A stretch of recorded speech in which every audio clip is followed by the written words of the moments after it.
From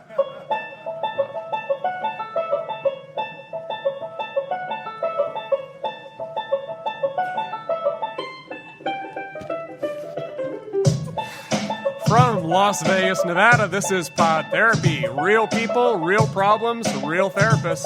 If you have any questions you'd like to ask or advice you'd like to give, come on over to podtherapy.net or just come up to this fancy microphone. We're recording with a live studio audience today, so we want to say thank you to all of our loyal listeners for showing up. We want to say welcome to those of you who may be hearing us for the first time. And we want to say, hey, we totally get it to the rest of you who are just showing up to get good seats for Penn Sunday School. Totally fine. And welcome now, to the family. Broadcasting from ScoopFest 2018. Yeah! That guy's Dr. Jim Jobin. I'm Nick Tangeman. It's time for some Pod Therapy. Welcome to ScoopFest 2018. We are sitting before a very awesome live audience of beautiful people and dedicated Therapals. How many of you guys are Therapals in the audience today? Love you! We got any Therapods? Yes! And where's THERAPRODUCER Jake and Smitty? There they are. They run the show. Those are our bosses. Both of you, thank you for coming. We'll see you at the board meeting. Super excited to have you guys. Excited to be here, and thank you to our friends for inviting us. Yes, thank you. We want to say thank you to Ice Cream Social. They have been great as kind of mentors, allowing us to come on here, and now being really good landlords to us. That's right. We're at the Churn. Yeah! Super cool. Now Jacob's like getting all this therapy, and he's just like, okay, this is odd. Every day is odd now. It's working, though. He's making real breakthroughs. Really proud of Jacob. Yes, great. Wish he'd stop drinking during his sessions, though. No. Well, then it's not Jacob. Yeah, that's right. It's not Jacob. So to start with, I have a quick announcement to make, something I'm very proud of. I've been a Scoop since early 2015. Yeah. And I have completed my first obelisk. So Jim has registered a Scoop name, which he will announce at the end of the show, because otherwise we don't want you all to leave after we announce it. You have something to hang in there for. Yeah. So does that make me like your Padawan? How does this work? I'll be honest, I have some really mixed feelings about it because I was really excited at first, and then it like hit me that I was like, now I have unleashed Jim onto the Scoops. I'm with you. And I'm having a hell of a time at ScoopFest. It has been awesome. And I love that I had a better seat than you on day one. Yeah. It's great. It's great. And now I feel like, I'm wondering if this is what Oppenheimer felt like. Yeah, I see where you're going with this. Now I have become the destroyer of Scoop worlds. Group. Yeah, I'm sorry, Scoops. It was a good run while it lasted, and Jim showed up and ruined the party. All right. So, we are going to, the format for the show, we are going to have a microphone available. So if anybody has any questions or anything. But first, we should probably do an introduction. Yeah, so just if you want to get your wheels turning and start thinking of something you might ask or a story you might tell, I'm going to introduce what we are as a show. Because while there's a lot of folks in the front who had sushi with us and totally feel like they know us almost too well, there's a lot of folks that are here for Penn Sunday School in an hour, and so they're like, what the hell is going on? Let me explain what the hell's going on. We basically live here in Las Vegas, Nevada. We are actually licensed therapists in different disciplines. And about a year ago, we started talking about what does it mean to have a conversation out loud that destigmatizes mental health, that kind of takes that sting and that what's going on kind of thing away from it, and changes the conversation to sort of, this is positive, this is encouraging, it's dare say humorous at times, we can laugh at this, and we can also be real. Talk about real people's real problems and try to help them out. And so the genesis of the show was, let's put therapists on this thing, let's talk to real humans, and let's see if a natural conversation happens. And it's really just been a lot of fun. We actually launched this show January of this year, and in the last, 10 months now? It has been awesome. It has been a hell of a ride, and of course, Ice Cream Social, extremely supportive. The reason we got involved with these guys was, obviously he's a Scoop. We wrote in a Jock versus Nerd. How many of you guys heard that? It was in sepsis. Yeah, the episode was in sepsis. Up to that point, I had never heard Ice Cream Social, and he had been trying to all-bless me for a long time. I was like, I'll get to it. So then he's like, hey, we're going to send in this thing, Jock vs. Nerd. It's like, okay, this is fun. We're doing sports questions. This will be a lot of fun. So then it goes in. I listened to the episode where they do it, and it was hilarious watching them like play with mental health stuff. Then they invited us on the show. So then we get to be on In Sepsis. I cried laughing. I couldn't breathe. And so they would like be in the middle of doing their thing and then pivot to me and go, so anyway, Jim, and I'm like, no, stop. Like, go to Nick. I don't know. And so it was so much fun. So I've been like a de facto Scoop ever since, and now I officially have my Scoop name, which we'll be unveiling at the end. But it's been such a ride. So we are actual therapists, and we do answer real people's real questions. Usually people write into the show. This is the first time we've ever gotten to do one live, where we're actually looking at the people who might ask questions. If you don't, people have written in, so we totally have real questions to run with. But if you want to, you can come up, and we're going to have that mic up there, and we will take your questions. For us, this is actually a big relief, because we never get to ask a follow-up question. So, like, people will write in and say, hey, here's what I'm facing. And as therapists, we're so naturally used to talking to another human and saying, hey, real quick, what was this like? What about this? And, like, try to turn the problem around a little bit to get our hands on it. And so for us, this is a treat, because this is like a giant group therapy session. So we'll look forward to your reviews on Yelp. All positive, 5 stars. Okay, don't screw up my career, please. But we should probably introduce ourselves a little bit, since we have a whole lot of new folks that have maybe never heard the show before. So you want to kick it off? Yeah, I'll introduce you, I guess. Oh, okay, yeah, we'll introduce each other. That sounds fun. Yeah. So this is Jim Jobin. He is a professional therapist and an unprofessional podcast host. Yes. Here And in a Las professional Vegas, human. Nevada. Yeah. Jim specializes in mental health, marriage and family therapy. He's also an associate professor of behavioral health at ASU. Sun Devils. And she gets it. And is an award-winning, overconfident know-it-all. ScoopFest, give it up for my co-host for Pod Therapy, Jim Jobin. Hi. Dr. Jim Jobin. You're too kind. To my right, and I assume your left, this is the host of Pod Therapy. He is Nick Tangeman. Nick Tangeman is an addiction specialist. He has worked extensively with trauma, because addictions and trauma usually go together. He is also a clinical supervisor of new therapists. A lot of people don't know this, but to become a therapist, you have to go through this whole grasshopper sensei process, just like in Kung Fu. And so he is that guy. He is basically David Carradine in every possible way that means something. I like that some of you get it. He has no clue what I'm talking about, but thanks for being there for me. Nick is also basically the Nevada sheriff of substance abuse. So not only is he a therapist, but he actually goes around and polices other organizations to make sure that they're awesome and that they're not violating the rules, which is how we became friends when he put me in jail for the first time. Ladies and gentlemen, Nick Tangeman. Thank you. Okay, so I guess let's go ahead and get this started off. Yeah. Is there anybody that would like to come up and bring up a question? Oh, the hands go flying. Let's get Stacy from Alaska up here. Give her a hand. And I believe it's Frozen 49th Scoop, right? Yeah. I love it. Okay. Also, big hand for the leggings. There she is. It's her fault. That was her idea. Yep.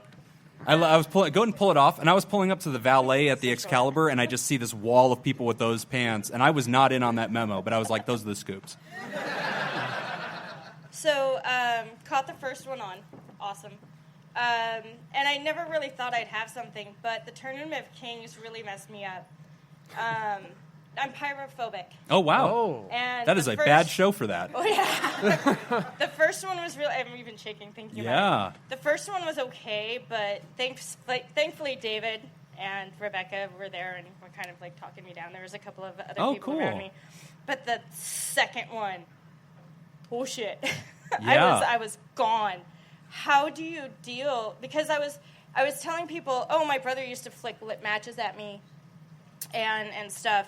And then one of the times I just randomly said, and then there was the kitchen fire. Oh. And I was like, you never said there was a kitchen fire. Like, all the stories I've heard you say, you never said there was a kitchen fire. Yeah. And it dawned on me, maybe that was the actual catalyst, was that kitchen fire. So how do you say... Get comfortable. Tell me about your dreams. I Start at the weirdest one. Go. I'm hypomanic, so I actually have chronic nightmares. Okay. And most of my nightmares now revolve around methamphetamines. I'm 12 years clean. Hey! Recovery. That is awesome. Congratulations. So you definitely, Yeah. good guy. 'Cause, Addictions. I mean, thank you. dealing with people, going through it, I white-knuckled it. Mm-hmm. But how do you deal with something that, is a startling, oh, my God, this is my fear, holy crap. Because thankfully, everybody was super nice. I was like, I'm close enough than I did. And how do you suggest working through that? So, because like I said, David was putting himself in between it. Right. But how do you get? Because I've worked up to about a campfire. How do you suggest people with that kind of immediate reaction to fear slowly grow up to it? So we call these specific phobias. A lot of you guys have probably heard phobic, right? To be afraid of something. Arachnophobia, I think, was like a movie at one point. I don't know. So there are lots of specific phobias. Pyrophobia is one. So we're going to dive into the treatment of that, but can I ask a couple of questions? So you mentioned something about a kitchen fire. Can you tell me what happened with that? So I remember, my dad's an alcoholic, my mom was a stoner, and it was probably early 80s because they put me on the counter by the microwave, and I grew up in that house. So once I got older, it's about a size like this big. So I must have been 3 or 4, and my parents stepped out for a second because my brother's 7 years older than me, so he was probably doing something. Right. The kitchen was offset, so you had to go through the dining room and then to the kitchen. So you had to go out, so you couldn't see the living room. So was it an experience that would make a person feel trapped? Well, I was like a toddler on this countertop, and the stove caught on fire. Oh, wow. And I don't know how long it took for them to get back to it. And like I said, I was telling the story a whole bunch of times, and then that one random moment, oh yeah, there was a kitchen fire. Right. And that's where it's like, holy shit, maybe that's where it came And that's from. powerful because that's a very young age to have such a good memory. It's unusual that somebody would be able to tell the tale specifically. I mean, you outlined the blueprint of the house. And at 3 years old, I don't remember where I was, who I was. Allegedly, my dad took me to Disneyland. I still call bullshit, Dad. Show me the ears. But no, that's very vivid to you. Okay, so that's your first real memory of encountering fire in a way that was really scary. Yeah. Now, the show had pyrotechnics, right? And it was out in the middle of the stage. It was a big room. I was in the first row, though. Oh, I was on the dragon side. Oh. Well, hey, this was fun. And Russia. Dragons. This is a safe place. I told you not to get into this. I didn't mean to. She brought it up. The first question was about this. I'm sorry that they made us all feel unsafe. The dragons are welcome here, too. We're non-judgmental on Pod Therapy. So as far as what to do to move forward, one of the things I think, first off, is that it sounds like you've already... I sent them to work. Oh. Sorry. I mean, it sounds like you've already taken a few steps towards doing that. I mean, you have people around you. What is it specifically that they did that helped you out in that situation? They all really noticed I stopped eating immediately. I couldn't. I was shaking. I was a little crying. Just standing there kind of... I didn't even realize that I was reacting in such a dramatic way, but they really did. And then... then they the next bit, and David just kind of put himself, and David's the shortest male Scoop next to Matt, and so let's give it up for David, who's a hero. And then of course, we have Matt, who's the shortest Scoop of all, and I love him to death, but yeah, he just kind of realized something was wrong, so he would just kind of scoot forward, and I would just sit behind him. Can you tell me a little bit more about what you experience when fire's happening? Like, what is it like if I'm watching you in a documentary? What do I see? What's happening? Well, I know I was crying and shaking. Yeah. There was that paralyzing fear. And then when the heat, it was specifically the heat, when that was, I would just cringe. Yep. So you would just see, calm and calm, and then cringe. And then just... Even, like I said, just thinking about it makes me see, okay.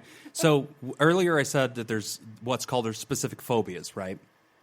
This sounds a lot more to me like PTSD, post-traumatic stress disorder. So what happens with PTSD, if you're ever... I know everybody's heard it by this point. You've seen it on the news. You've heard about soldiers coming home with it. If you're really unfamiliar with it, Think Batman, basically, that you witness something terrifying, and then anytime you're near that, you have what's called an abreaction, which is like you go into a non-normal state. For him, he beats up the bad people, he re-traumatizes himself and reenacts his trauma. That's okay. I wrote a paper on it. It was fascinating. Diagnosed most of Marvel and DC comics. Meanwhile, real scientists are doing real work, and here's Jim like, when are you going to acknowledge my work?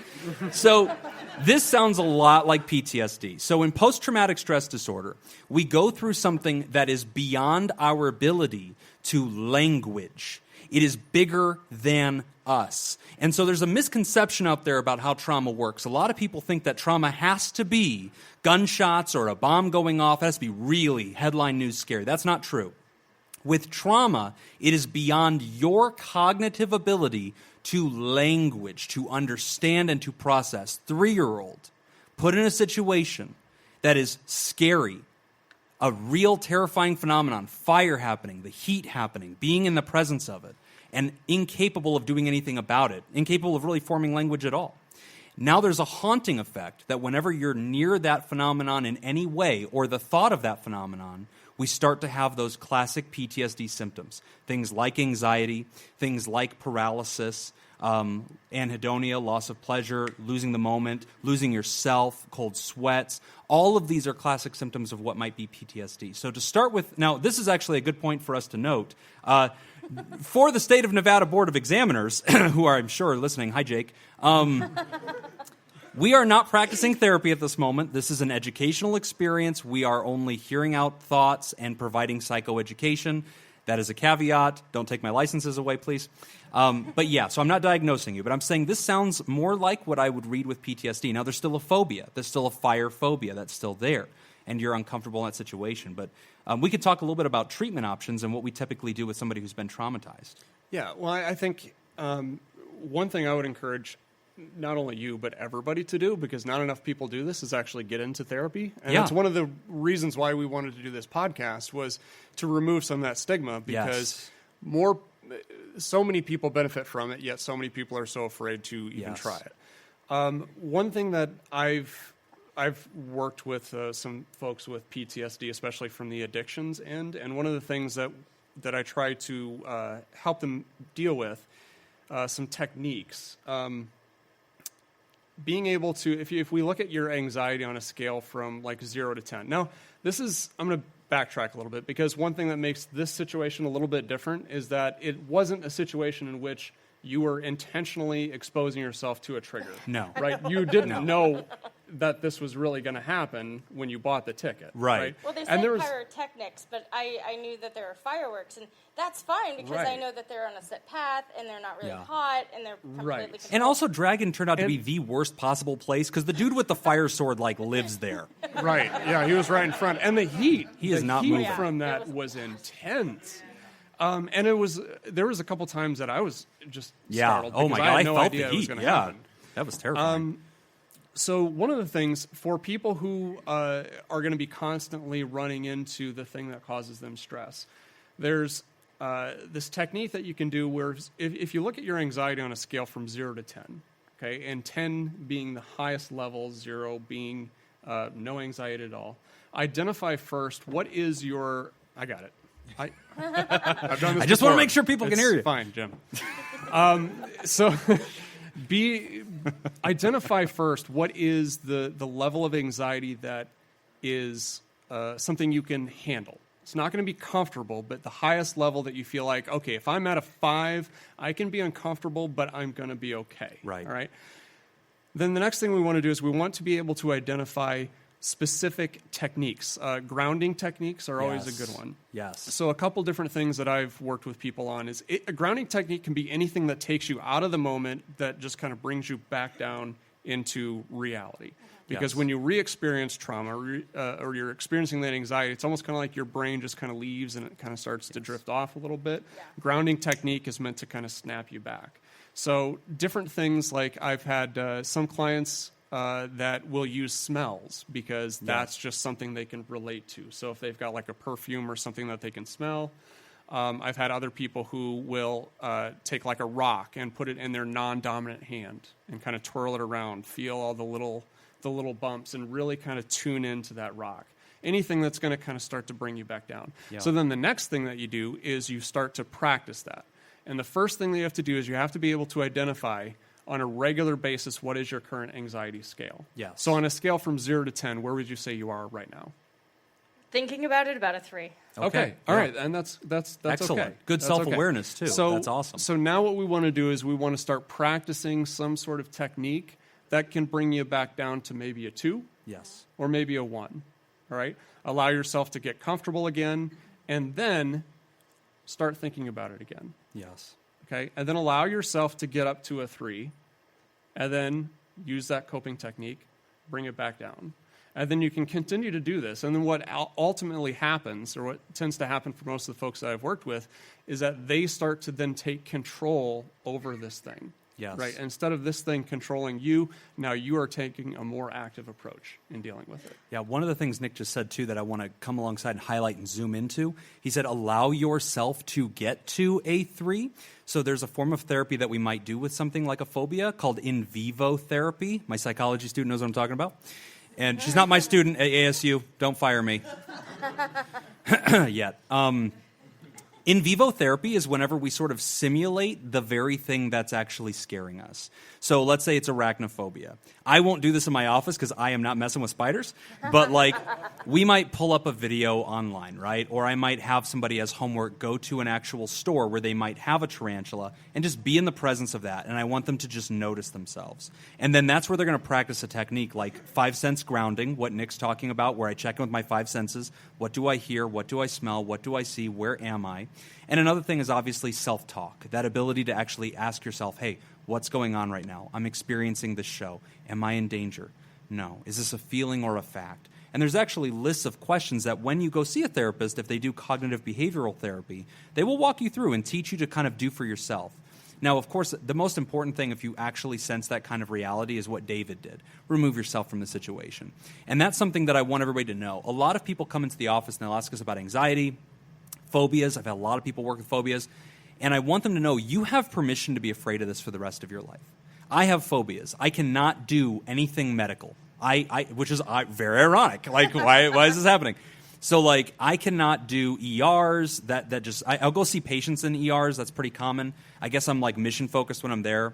But, like, there's things that really scare me. And so if my wife's watching, like, Grey's Anatomy or something like that, I'm not even going to try. And she's like, really? You feel uncomfortable? I'm like, yes, I do, and there's no shame, okay? Do not stigmatize me.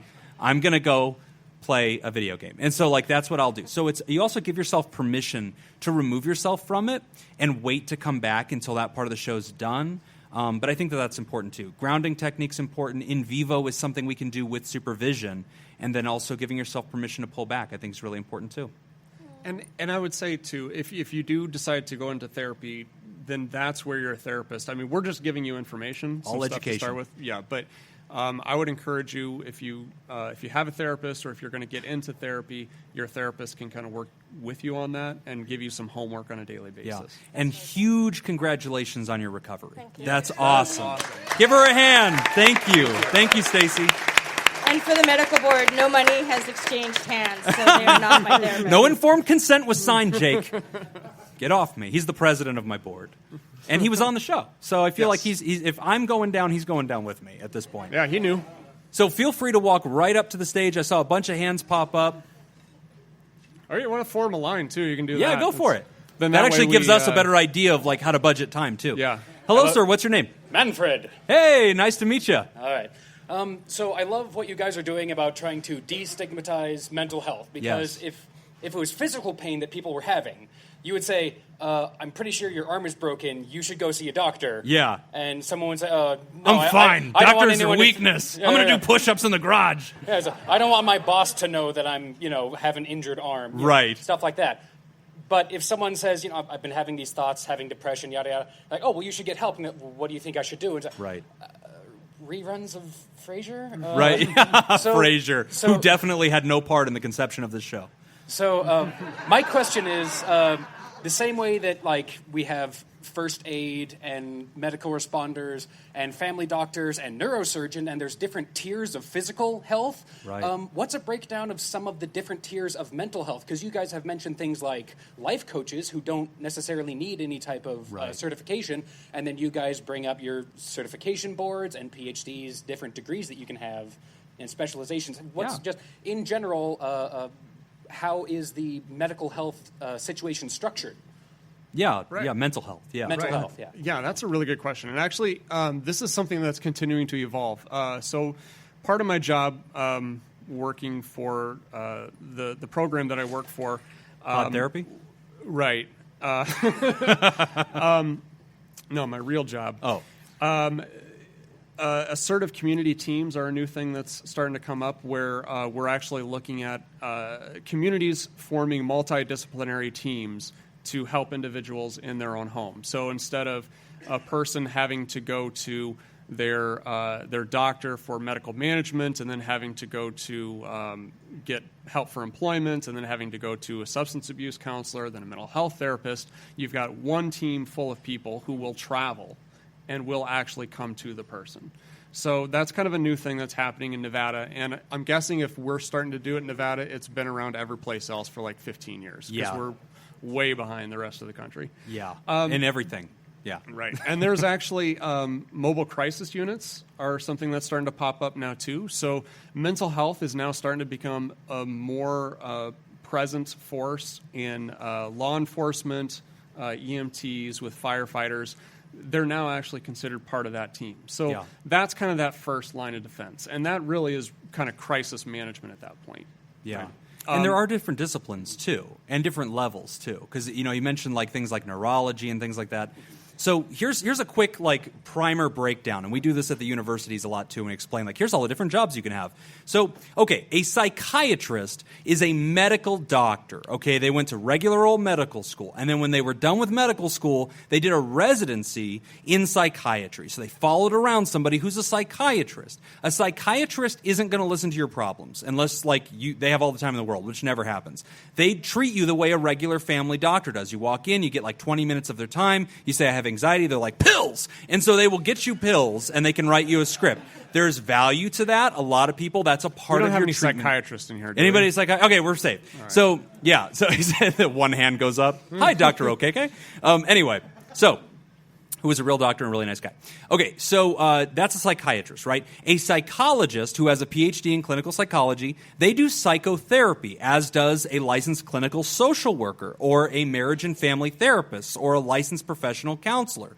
Those people do talk therapy. They're the ones who you sit with for an hour, and you do the talking through of what it is you're experiencing, and they're the ones who do like active psychology with you from a variety of different perspectives. There's also substance abuse counselors. So a lot of people get confused, and this is something we've seen in a lot of the folks that have written into the show, is they'll say, I'm looking for a therapist. Which one do I get? Do I go see an MFT, or do I go see a CPC or an LCSW? And why are the acronyms there? AT&T, KFC. And so, like, we have to help people kind of digest that. That's a really good question.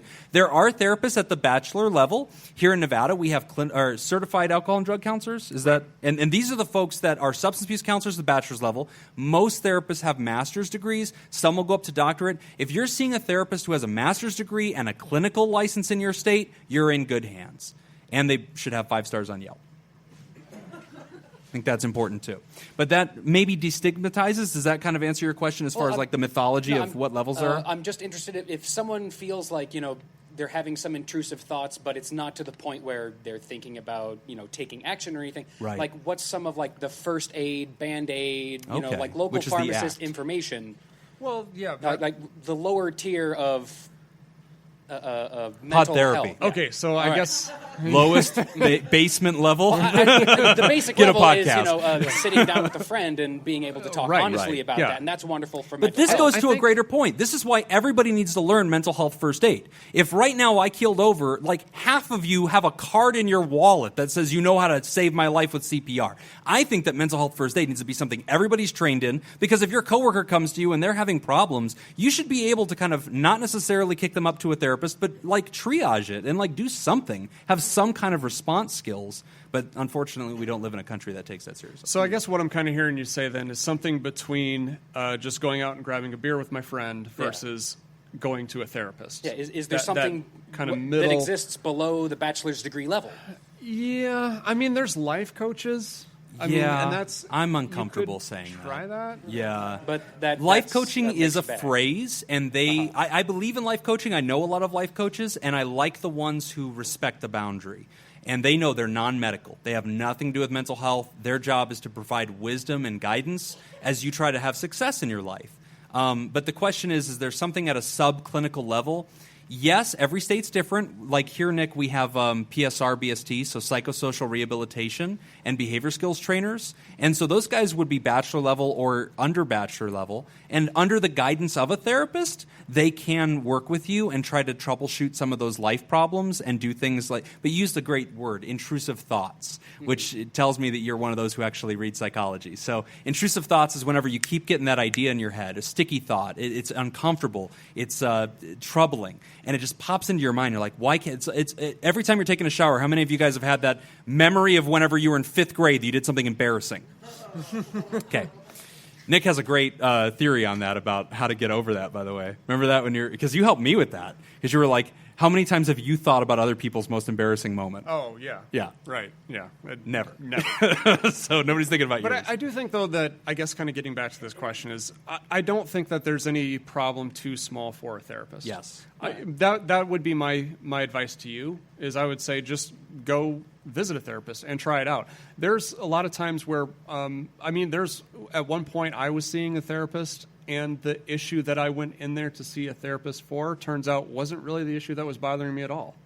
And It wasn't really until I got in there, because I think this is something that all therapists should do is actually, if you're not taking care of yourself seeing a therapist, then you probably shouldn't be seeing other people.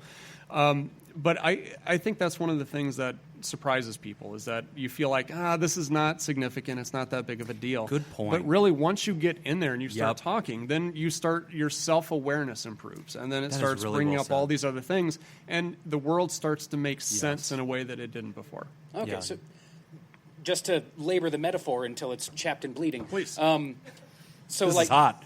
going into the doctor for something small might reveal another issue that you could need help with. Nobody Yeah, hesitates or- to go to their family doctor when they just want antibiotics. In the same way, you should have a therapist in your life that you've met once. I've had that happen. I've had folks come in to see me, and I'm like, what brings us here today? And they're like, nothing. Everything's good, but I need you on standby. So you exist, and now we've met in case we ever have to come back and do something. And I'm like, all right, cool. And then one day, a year later, they're like, hey, it's me. And I'm like, welcome back. Let's get into it. So I think that there's no problem too small. Nick said it really right. A lot of people, that stops them from therapy because they're like, well, I don't want to hurt myself, so maybe I'm not supposed to go through this. No, therapy's for everybody, no matter what you're going through. You can literally be going through, am I happy at my job? Good enough. Come on in. Let's start working on it. Okay? Yep. Good All question. right. Thank you for that. Thank you very much for telling us all about the system and being here at ScoopFest. Cool. Our next guest is definitely not my student from ASU No, but I am an ASU student. and has nothing to do with me. So I guess this came up with Stacy's question, and it kind of came up a little bit in the last one. But I know that, myself, I have been diagnosed with generalized anxiety disorder. Yep. So I get anxious about everything all the time. Yeah. All the time. Yeah, me too. It's great. But I know that a lot of listeners, a lot of scoops, we all suffer from anxiety in different levels, whether or not it's been clinically diagnosed. But even as a student, I don't quite really know how to do this. So I've had to sit and explain to people before. My logical brain says this is not something to worry about. Mm-hmm. Emotional brain says, oh, we're going to worry. We're worried, and yeah. we are going to panic, and we are going to start crying. Yeah. And you are not going to stop crying for Right. the next 6 hours. I was doing Have that fun. right up there about 20 minutes ago. Yeah. So I mean, I know a few techniques, like the therapist I've been seeing for a while.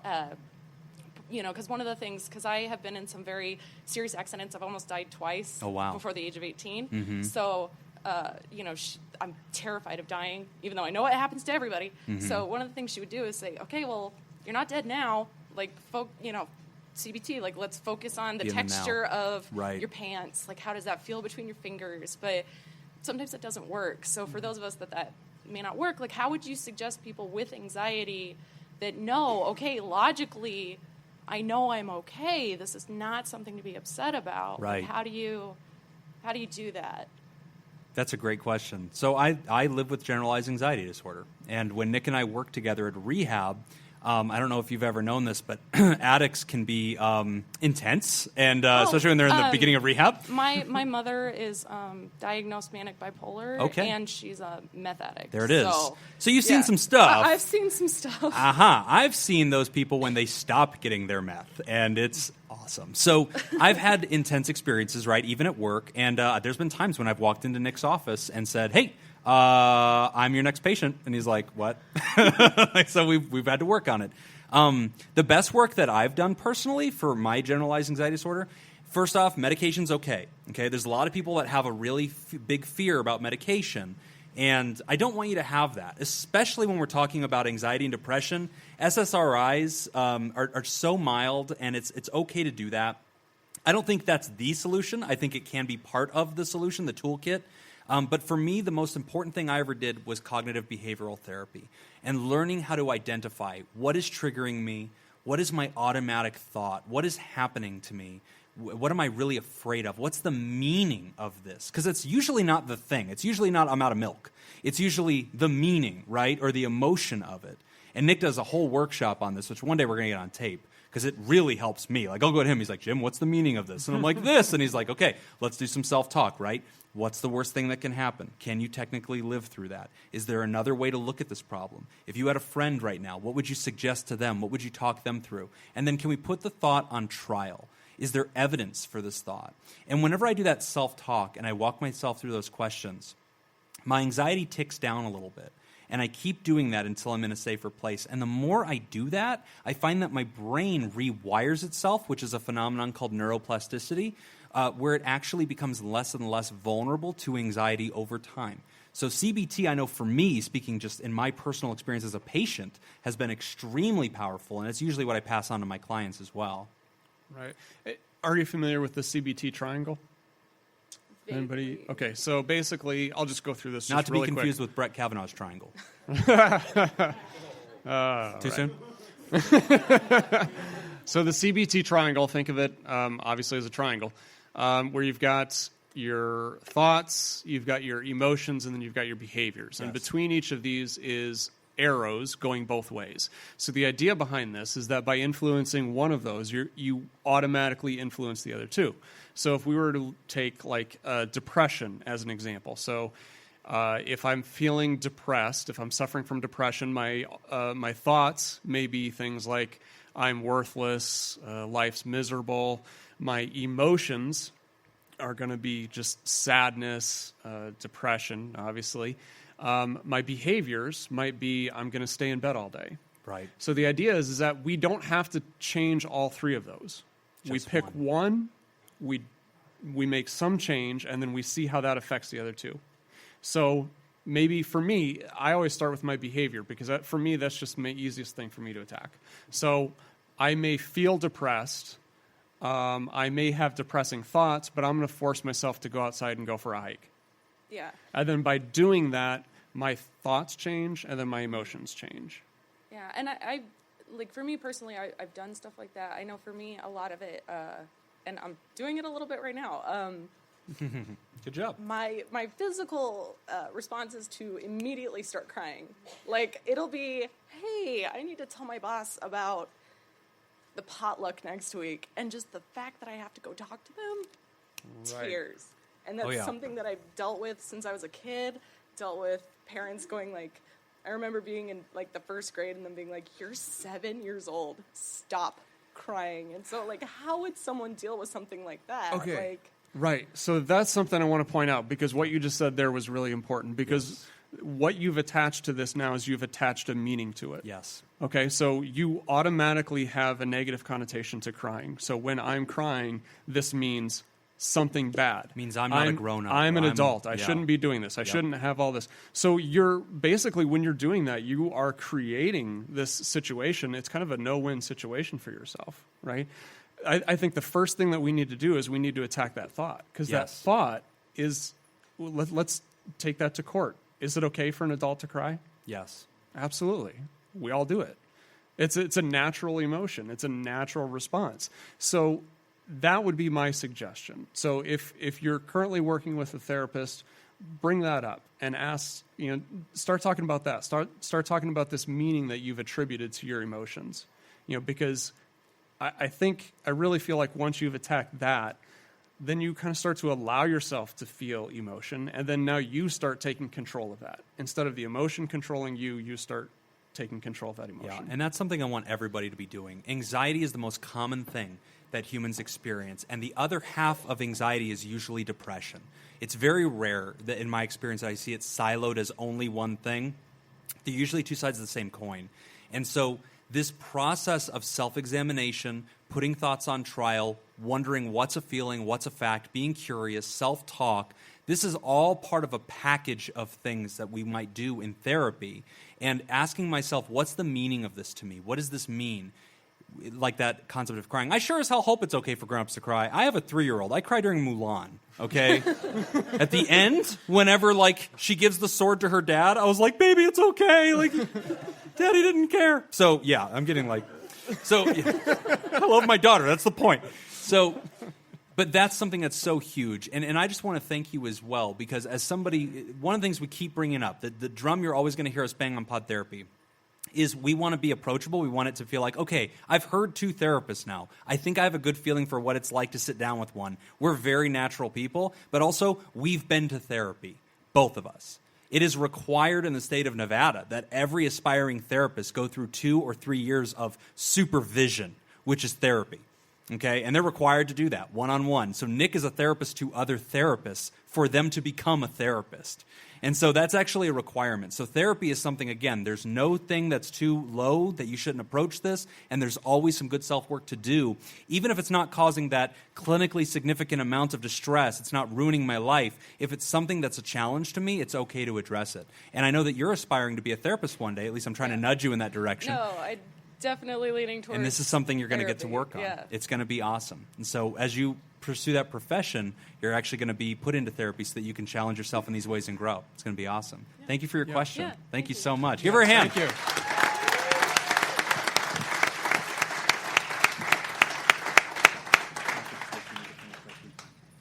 you. Okay. Come on up. I love that people actually are asking questions. I was so scared that I was going to have to make everything up again. All the questions are made up by Jim.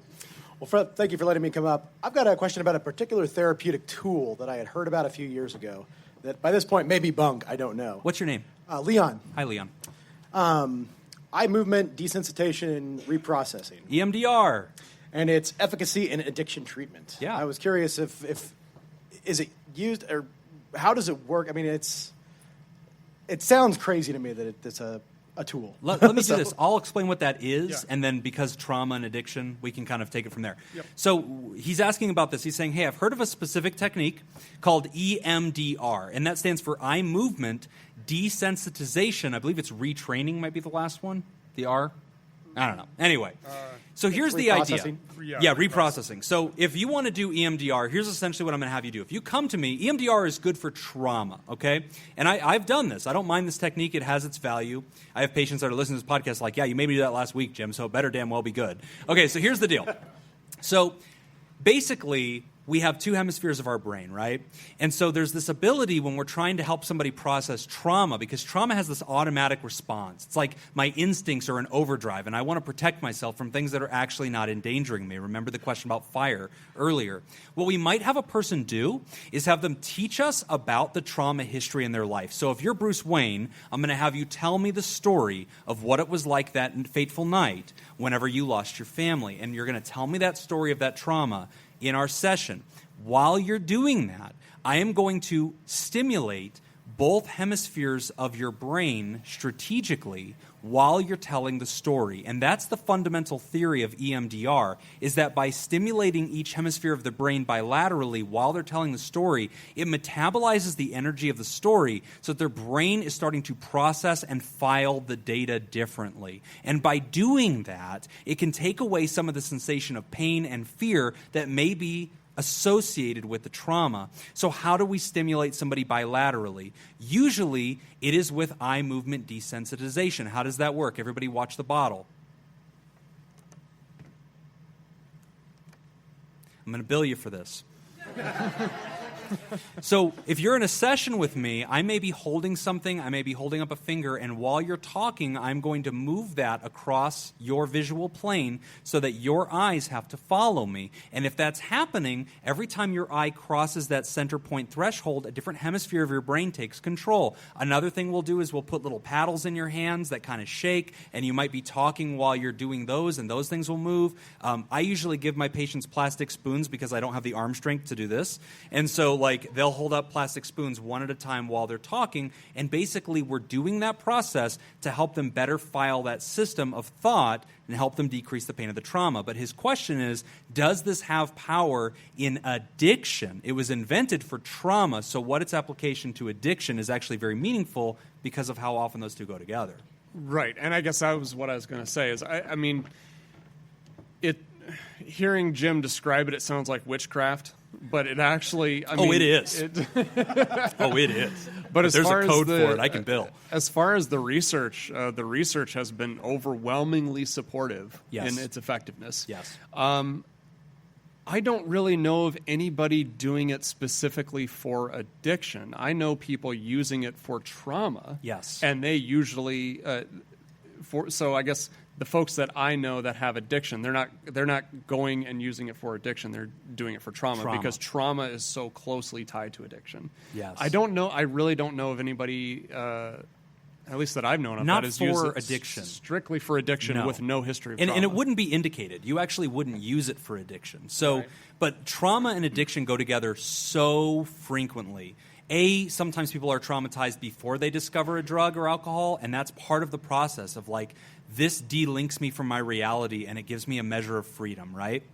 But also drugs and alcohol are themselves traumatic. You are ingesting a poison that is putting you outside of conscious control of your actions and your life, and frequently that turns into violence, pain, sadness, loss of things. It's traumatic in and of itself. And remember what trauma is. Any experience that's beyond my brain's ability to language at the time. So if you're dropping ecstasy and then something spooky happens in front of you, it didn't need to be that spooky. Your brain did not have the ability to language that. You could, be dropping acid, and I could be like, there's no Santa Claus. And you're like, bah! Why did the giant green monster say that? So it doesn't have to be that way. So trauma and addiction go hand in hand a lot. That's not something Nick and I will do to treat a substance abuse disorder, but it is something that we'll do concurrently in the treatment of a substance abuse disorder. Yeah, that was really my question. Do you notice a big difference or maybe make it easier to treat it is effective. an addiction if that therapy has been done? At that point? Yeah, it seems to be very effective. Yeah, trauma must be addressed, or any addiction treatment that, and that's why Nick and I work together at a rehab. I have a mental health background, he's an addictions background, and we would partner up, right? Because he's addressing the addiction side, I'm addressing the mental health side, and that was the whole team effort that we really had to do. And also there was a masseuse and chiropractor and all the other fun bells and whistles that happen at a luxury rehab, which we no longer work at, so I don't care if you go. But also get healthy. You should definitely do that. Thanks for your question. Give him a very hand. much. Thanks, Leon. So we got time for probably one more question. Those of you that are still in line, if you want to, maybe two. So hang there just in case, but we are getting toward the end of it. Hello. Hello, sir. What's your name? Will. Hi, Will. I'm a power technician. Hey, Yeah, no. You did this. No, I'm sorry. You're the bane of everybody's fears. So actually, I just hate talking to doctors. Okay. So hi. You can Hi. talk to me. Yeah, You're doing okay. great. All right, I don't have a PhD. No, but it's not even just doctors. So anything formal, Right. anything where there's a procedure, like checking into a hotel, Right. asking about a driver's license Yes. renewal. Yes. That Going to the stuff DMV. Yeah. terrifies me. Terrifying. Yeah. And talking on the phone because I don't know who's calling me. Yeah. If it's going to be a formal conversation or not. Right. So I can talk to strangers just fine. I can be on stage just fine. Right. But the idea of that I will shut down. Yeah. And I don't do it. Anticipation, right? Yeah. Yeah. So you're anticipating what's going to happen. But if we were just walking down the street and you saw me coming, you can't anticipate what the conversation's going to be, so you flow naturally into it, right? Yes. But when you overthink it, Yeah. This applies everywhere, okay? So you might be thinking, I don't have that problem. Okay, I promise you do. You have this problem somewhere in your life where you overthink something, right? We call that fortune telling. That is a cognitive distortion, a mental mirage. And if we believe it, we will psych ourselves out. We'll psych ourselves out for job interviews. We'll psych ourselves out for ScoopFest 2018. It's okay, Nick talked me down. I'm doing really good. But that's something I think we all relate to, right? And that's a cognitive distortion where we're anticipating something and we predict what we think is going to happen. And in addiction recovery, Nick, we call that future tripping, right? Right. And that gets in the way of a lot of people. How does this impact your functioning day to day? Well, I didn't get my driver's license until I was 22. Yes. And it wasn't because I've driven since I was 16 or 15, but I was So you're admitting to crimes. Yeah. Again, this is not therapy. These are not confidential. Okay. The police will be waiting for you when you get off the plane. So anyway, multiple states. Just piling it up. Yeah. Well, so that was. So that was a big thing, and then another thing is like just daily, like phone calls. Like I don't answer the phone; I screen everything. Yeah. Unless I know that someone's going to call me. Yes. You know, if I know ahead of time, and your real friends text you. Well, yeah. Nobody calls. No one calls anymore. Nobody calls. So that's the thing. I don't call anyone either. So. Right. And the calling is a whole different subject, I guess. I do have a stutter. Thankfully, it's under control right now. Well done. Thank you. So I don't even like to call people, formal or informal, because I think that I'm going to maybe mess up, and that whole thing is just, yeah. That's a big thing with anxiety that I've noticed, is that the biggest part of anxiety is having anxiety about anxiety. Anxiety? Right. Yep. So what kind of techniques have you, because obviously you made it to ScoopFest. Well, you were able to check into a hotel. How have you been able to do all this? Because I know that I have to have a place to sleep. I mean, so usually what I'll do is I'll pace and pace and pace, and I will observe for 30, 40 minutes how the process works. Like turnout back in the summer in New Jersey, I was in Newark Airport for the first time, and there was a food court that it was like self-serve, and it was pretty simple. You go and like get your food, and then you swipe your card, and you're done. Right. But it took me an hour to figure that process out, and I didn't want to ask anybody because I was terrified, and I didn't really, see any signage because I was either missing it blindly, being in a panic or whatever. Right. So I just sat back and observed, and I ended up getting a migraine from not eating. Wow. And I just was like, okay, well, I guess I have to just jump in and try this now. And then I do it, and I'm fine. That's the thing. But it's the moments before that. Yeah, that's problem avoidant, right? And so this goes back to something you'll hear on our show a lot, because people write in and go, hey, is this a diagnosable problem? And we'll be like, hey, first off, this isn't technically therapy, don't sue us. But also, we're always looking for what's called a clinically significant amount of distress. So a lot of people label themselves with disorders when they probably should not. The thing that we're looking for is, does this interfere with your life in a meaningful way? Not, do you take the other side of the street whenever you see somebody coming because you feel nervous? You were able to get to your destination just fine. But whenever you don't eat because, or you miss your flight because of the problem or whatever, okay, that's clinically significant. So, and I'm not diagnosing you, but I'm saying, okay, this is meaningful, right? So let's take a look at it. So he used the right word. This is essentially one of the traits of anxiety. It's a different form of it. But that self-talk and using cognitive behavioral therapy is usually how we would approach trying to take away the energy of this so that we don't fortune tell. Or if we do it in a proper way. Because when I fortune tell, it's always the worst possible thing's going to happen. It's never, I'm going to win the lottery. Like if I'm like, if I go, I'm going to hit by a car. It's like, no, I'm going to go win megabucks. Like, but that never happens, right? But neither does the really negative thing, And like because we get so in our own heads, we end up causing much more anxiety than was due for the moment. And so one thing that you'll learn if you do attend therapy is future simulation, how to simulate a reality in a fair and just way using evidence. And again, feelings, not facts. So I feel frightened. Should there be something to fear? Well, no, this is a McDonald's. I'm probably going to be okay. Like 1 billion people served, okay? Yeah. 1 billion and one. I'm probably just going to have the same experience as the rest of them. It's okay. It's not great. It's not bad. It's a cheeseburger. So, good question, though, man. Thank you for that. Thanks. Yeah, thank you. I think we have 25 minutes to do the entire outro. Oh, okay. Yeah. So we are going to have to, I think, end it on that one, just because we are getting to the end. But we're still here all day. I will become decreasingly sober as the night goes on. But, this wasn't therapy to begin with, so you can't sue me. Yeah, we will be around. At the end of our shows, we usually do a couple of different sections. We usually do an apologies tour because Jim is very active on Twitter. So I have a few apologies to make as we wrap up the show, and then we'll make our final comments. But these are things that I owe the world. Dear the Mormon Church, I'm sorry that I posted a GIF of Jim Halpert not giving a damn and saying this is how bartenders and coffee baristas felt about you decreasing your Sunday school hours. Dear Barnes & Noble bookstores, I'm sorry that when I heard your company was up for sale, I checked on Amazon to see if I can get it cheaper there first. This really happened. Dear Senator Ted Cruz, I'm sorry that I said you are the Nickelback of the United States Congress. I've That made should amends. be an apology to Nickelback. Mea culpa, Nickelback. Dear nutritional scientists, I'm sorry that I called you ignorant bigots when your research concluded that not all calories are created equal. Read the Constitution. And lastly, last apology for this night.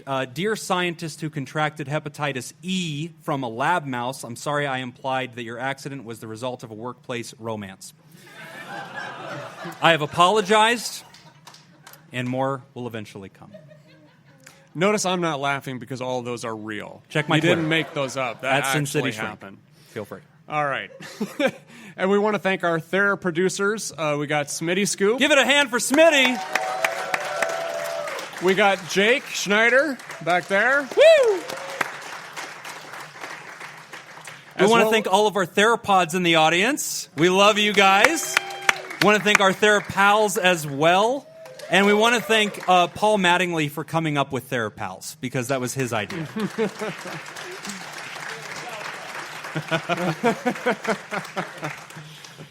All right, we All did right. it. Yeah, we're So ready Jacob, for- cue the music, and we'll do our outro. That's all the time that we've got for this week's session.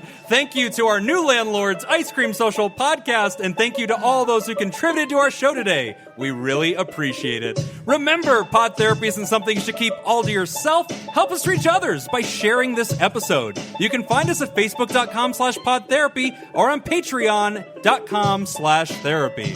Do you want to add your own advice to today's questions? Post your thoughts at podtherapy.net and join the conversation. I'm Ice Cream. I'm Therascoopologist. Thank you. Thank you.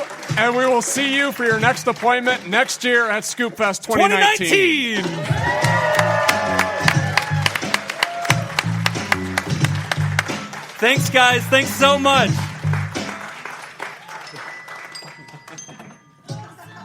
Nick and Jim, everybody. Pod therapy. Fantastic. Thank you guys so much. All right, I'll stand in there too.